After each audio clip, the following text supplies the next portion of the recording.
Home and away spoilers. Dana accuses John of discrimination. In Summer Bay, there's trouble in paradise when Dana accuses surf club manager John of discrimination. The pair seem to have been the perfect team since Dana completed her bronze medallion to become a volunteer lifesaver last May. But there's one ambition that Dana has yet to fulfill: driving the surf club's Can-Am buggy. John's pride and joy. This week as she starts her shift, Dana once again asks John if she can drive, but it's a firm no as he quips that he doesn't have a death wish. Dana later makes a point of quizzing Marley, in front of John, about how he treats all his employees equally, and suggests that John could learn from him.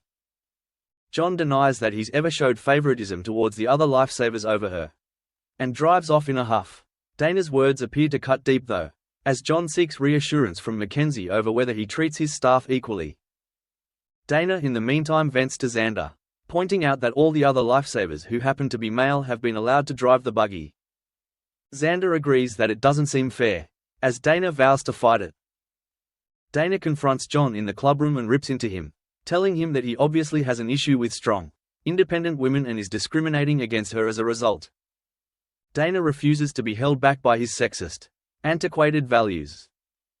When John manages to get a word in, he points out that it's simply the case that all the other lifesavers have completed their induction for driving the buggy.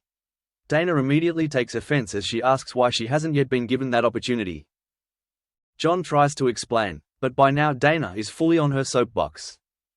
No, John, women have historically been marginalized in the workforce due to systemic misogyny, she loudly informs him for all to hear. However, John manages to interrupt to ask if she checked her emails recently, pointing out that she has had several emails from the club asking her to complete induction. She just hadn't bothered reading them. As Dana becomes defensive and asks why he didn't tell her that's all she had to do, John points out that she's had a lot going on, and had in fact asked to cut down on her shifts.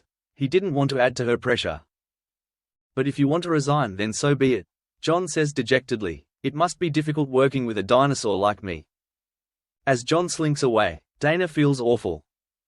Dana hurriedly completes the paperwork and delivers it back to John, who ignores her invitation to dinner and states they'll start the training the following morning. The next day, Xander is amused to see Dana finally fulfilling the dream, overtaking on foot as she drives the buggy at a snail's pace along the beach with John's guidance.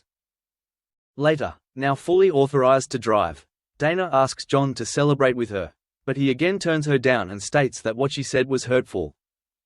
Dana asks if they can hit the reset button, but John explains it's not that easy. I thought the world of you, he tells her, but to hear you think so lowly of me. As JP shuts the door on Dana, we're left wondering if this is the end of a beautiful friendship. Thanks for watching and stay tuned for more movie spoilers next week. Goodbye and see you again.